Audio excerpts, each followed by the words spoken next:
Mais si on arrive à condamner des gens, on va embraser ce pays-là. Et il y a beaucoup, soyez-en sûrs, il y a beaucoup de gens qui n'attendent que ça, aussi bien à l'intérieur de la Guinée qu'à l'extérieur de la Guinée, pour mettre ce pays-là à feu et à sang. Et tous les ingrédients sont là. Et surtout, si vous vous entêtez d'organiser des élections après un procès où on a condamné les uns et les autres, on aura des problèmes très sérieux. Dadis Camara, lui, pendant tout ce procès, il a tout nié. Il a été énervé, mais on ne le connaît pas autrement. C'est comme ça qu'il est. C'est sa nature. À ses avocats, il ne leur donne même pas le temps de parler. Il les traite de petits-enfants et tout. Ça, c'est son caractère. C'est sa nature. On ne peut pas le lui reprocher. Mais ce qu'on peut reprocher à M. Dadis Camara, c'est quoi? Au lieu de nier toutes les évidences, il pouvait dire seulement un seul mot: je détiens le secret d'État, je ne peux pas m'exprimer en public. Alors ma question est de savoir, bien sûr, avec mes frères et sœurs guinéens, si nous devons choisir entre les deux procès, celui du Burkina Faso ou celui de l'Afrique du Sud, lequel pourrait être le meilleur pour la Guinée? Celui du Burkina Faso, où on va condamner Moussa Dadis Camara, Claude Pivy, Aboubakar Diakité Ditumba et tous les autres? Ou bien on peut se servir de l'exemple de l'Afrique du Sud en se disant on fait un mea culpa total.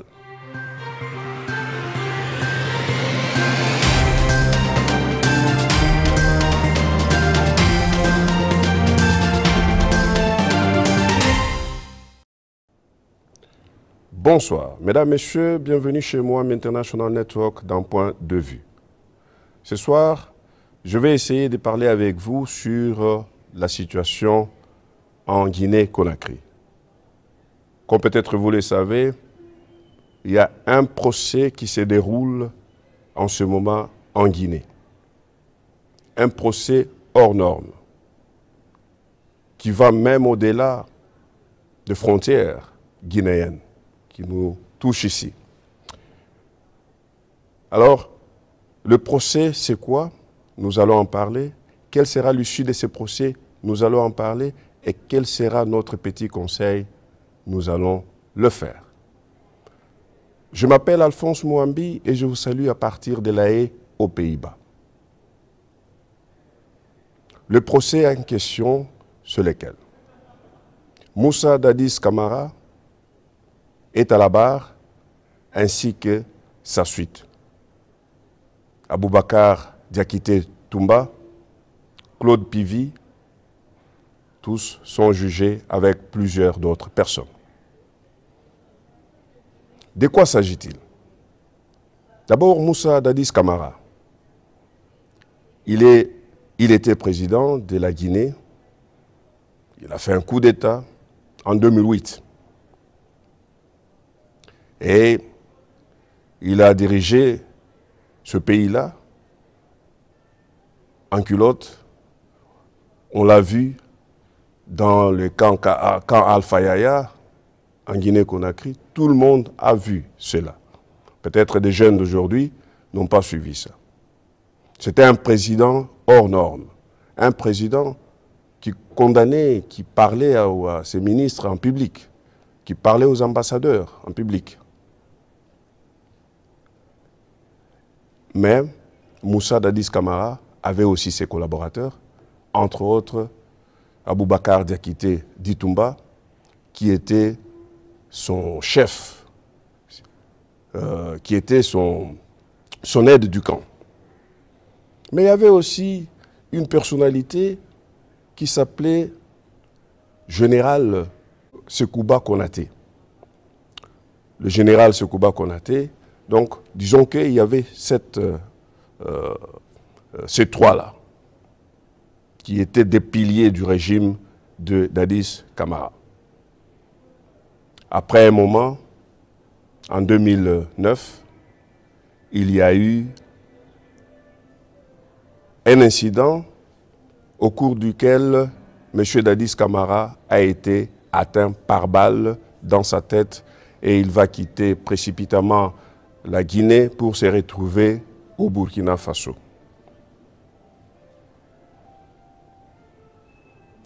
Celui qui avait tiré sur Dadis Camara, c'était son aide du camp, M. Aboubakar Diakité, dit Toumba.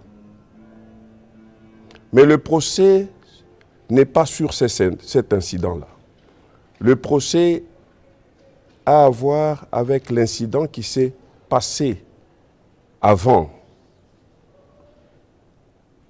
c'est-à-dire le 28 septembre, au stade du même nom, au stade du 28 septembre. Qu'est-ce qui s'est passé ce jour-là?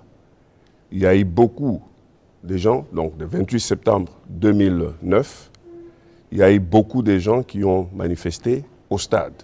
Il y avait des hommes politiques qui sont allés là-bas, qui se sont assemblés là-bas pour faire un meeting, mais un meeting de protestation parce qu'il y avait des élections qui allaient venir et M. Dadis Camara allait se présenter aussi comme candidat. Et qu'est-ce qui s'est passé pendant cette manifestation au stade? Il y a eu des militaires qui sont venus, qui ont envahi le stade, qui ont violé, tué, maltraité, torturé des gens. Il y a eu des morts,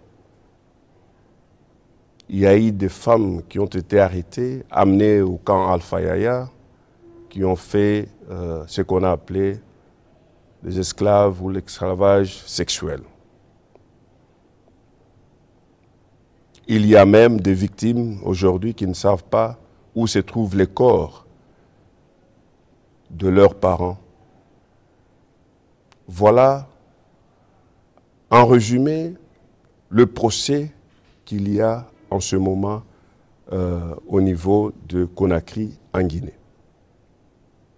Alors, qui sont à la barre, comme je le disais, c'est l'ancien président, M. Dadis Camara, le colonel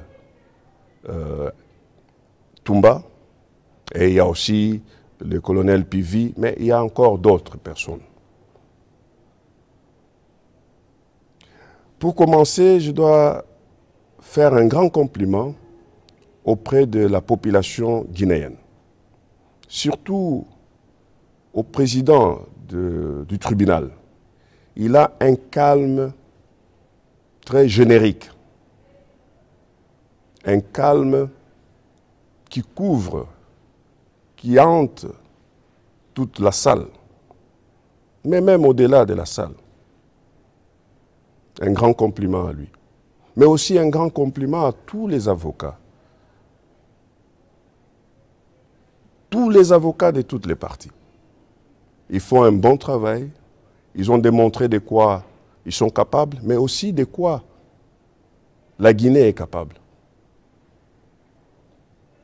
Parce que, vous savez, nous qui sommes à l'extérieur, l'image qu'on donne de l'Afrique, des intellectuels africains, des avocats africains, des juges africains, c'est toujours une très mauvaise image. Des gens qui ne savent rien, des gens qui ne connaissent rien.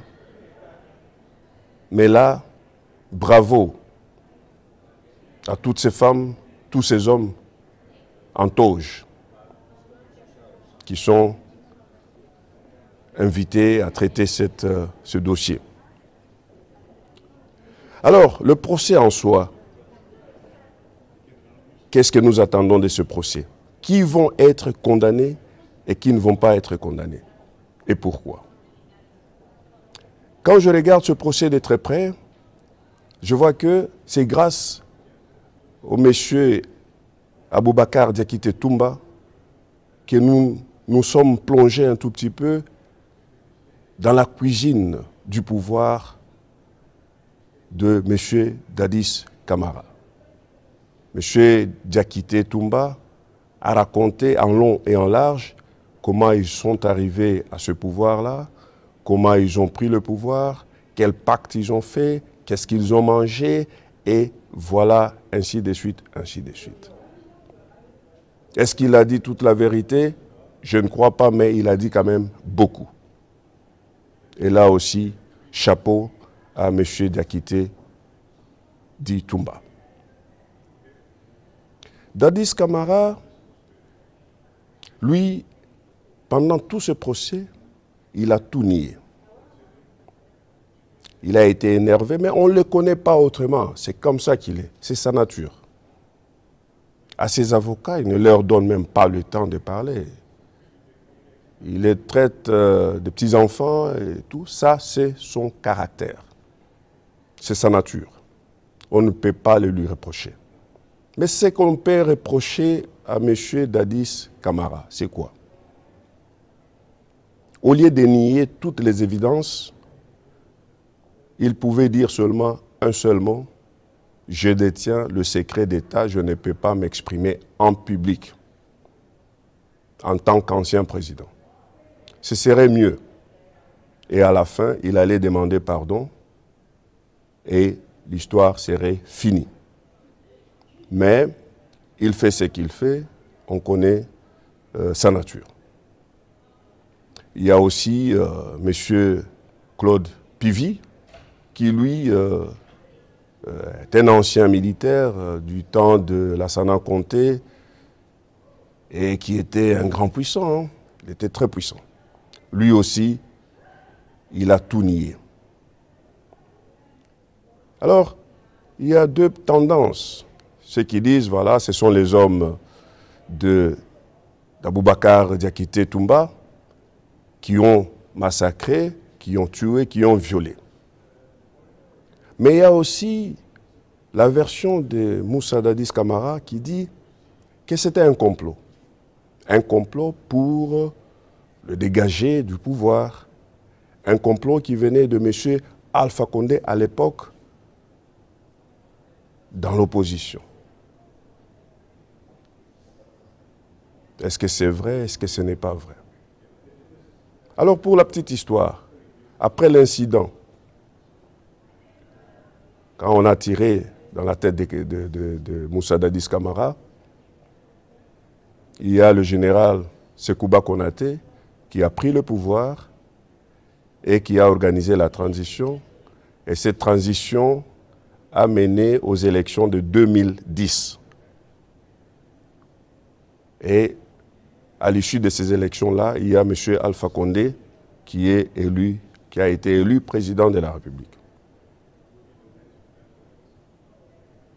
Je ne vais pas entrer dans le détail. Je pense que j'ai déjà fait une vidéo sur ma vision de ce qui se serait passé quand M. Alpha Condé a été détrôné du pouvoir par Mamadi Doumbouya, que beaucoup de Guinéennes et de Guinéens ont visionné et ont commenté. Je vous en remercie pour ça. Mais aujourd'hui, je voudrais quand même donner ma petite pensée sur ce qui se passe avec ce procès. Est-ce qu'on va condamner les uns et les autres? Ou bien c'est un processus de réparation psychologique, psychique des victimes? Et pour cela, j'ai des exemples des procès qui se sont passés dans l'histoire récente. Prenons le procès de Thomas Sankara au Burkina Faso. Dans ce procès, on a jugé M. Blaise Compaoré, qui était donc l'ancien président, et qui a fui, qui habite maintenant en Côte d'Ivoire. On a établi qu'il était l'assassin de Thomas Sankara. Est-ce que cela a résolu le problème? au Burkina Faso, à vous de juger. Récemment, il y a même M. Blaise Compaoré qui est passé au Burkina Faso. On ne l'a pas arrêté et puis il est rentré. La situation sécuritaire au Burkina Faso se dégrade de plus en plus. Est-ce que c'était le moment de le faire? Point d'interrogation. Prenons aussi le procès en Afrique du Sud. Après la libération de Mandela, quand Mandela est devenu président de la République, il y a eu ce qu'on a appelé Commission Vérité et Réconciliation.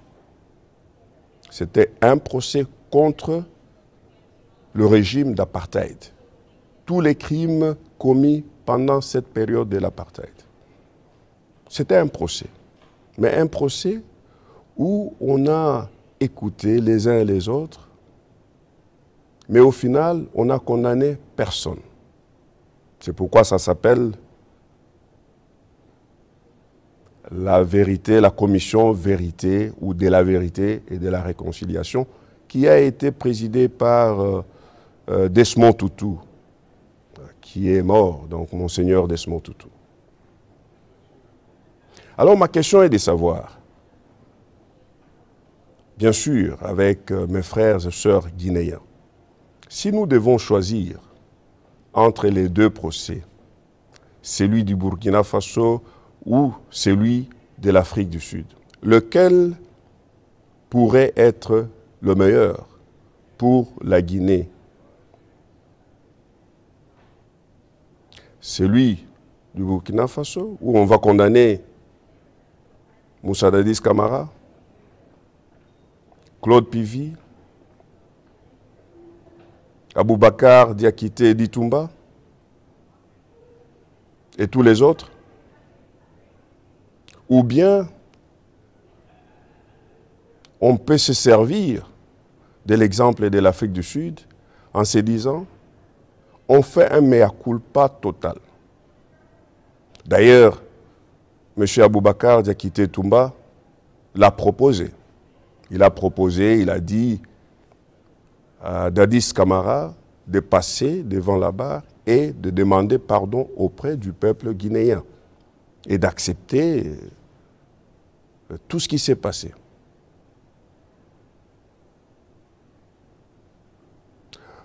Pourquoi j'ai dit tout ça? Vous savez, en Afrique, et en Guinée en particulier, il y a des problèmes des clans, d'ethnicité, des religions, ainsi de suite. Et ces gens, tous ces gens qui sont à la barre, tous ces gens ont été dans l'armée. Ils ont aussi des relations dans cette armée-là. Si on condamne M. Aboubakar Diakité et on innocente, par exemple, M. Dadis Camara, il y aura des conflits ethniques dans ce pays-là. Il y aura des conflits dans l'armée dans ce pays-là. C'est un pays encore instable. C'est-à-dire que quand on fait des choses, quand on est face à des personnalités comme ça, à un procès comme ça, on doit aussi savoir les conséquences ou bien les résultats qu'on veut avoir avec ce procès, à la fin de ce procès. Est-ce qu'on veut embraser le pays en condamnant tout le monde, sachant que tous ces gens-là, ils ont des relations très fortes dans l'armée.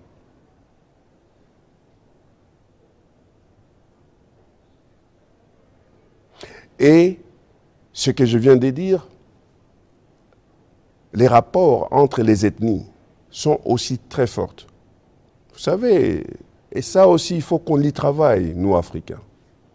Parce qu'il y aura une ethnie qui va passer pour dire, voilà, quand ils ont condamné tel, ils ont condamné toute l'ethnie. Quand ils ont condamné tel, ils ont condamné tous les clans. Et au lieu que le procès puisse servir d'exemple ou de réparation, il va créer encore davantage de conflits généralisés. Et c'est ce que je vois venir en Guinée. Parce que, à l'arrière-plan, parce que tout le monde maintenant est en train de voir ce qui se passe, de regarder, c'est un soap, c'est une série, c'est devenu une série.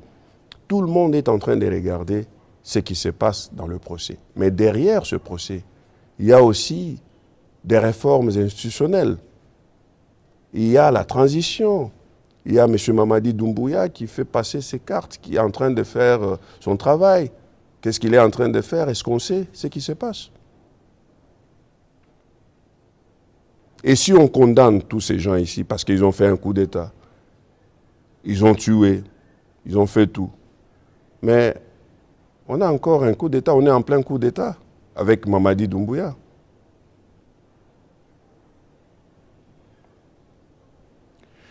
C'est-à-dire que moi je plaide par contre pour la commission Vérité et Réconciliation à la sud-africaine, c'est-à-dire qu'on écoute tout le monde, comme on le fait déjà, que M. Dadis Camara puisse demander pardon, mais tous ensemble puissent demander pardon, qu'ils puissent aussi dédommager les victimes. Parce que c'est très important. C'est très important que les victimes soient dédommagées. On ne peut pas laisser, on ne peut pas tuer, assassiner, violer des gens comme ça et il n'y a pas de suite. Ça doit être une thérapie, cette commission de vérité et de réconciliation. Mais si on arrive à condamner des gens, on va embraser ce pays-là. Et il y a beaucoup, soyez-en sûrs, il y a beaucoup de gens qui n'attendent que ça, aussi bien à l'intérieur de la Guinée qu'à l'extérieur de la Guinée, pour mettre ce pays-là à feu et à sang. Et tous les ingrédients sont là. Et surtout, si vous vous entêtez d'organiser des élections après un procès où on a condamné les uns et les autres, on aura des problèmes très sérieux parce qu'il faudra aussi condamner M. Alpha Condé, il faut le chercher, qu'il vienne à la barre, son troisième mandat, les gens qui sont morts pendant ces manifestations aussi, de protestations sur son troisième mandat. Donc tout ça, il faudra faire ce procès-là. Je pense que c'est ça, c'est que je voulais donner comme un petit conseil, c'est-à-dire transformer ce tribunal en une commission de la vérité et de la réconciliation. Ce n'est pas tout de suite qu'on peut le faire, mais vers la fin, pour qu'il y ait la paix dans ce pays-là.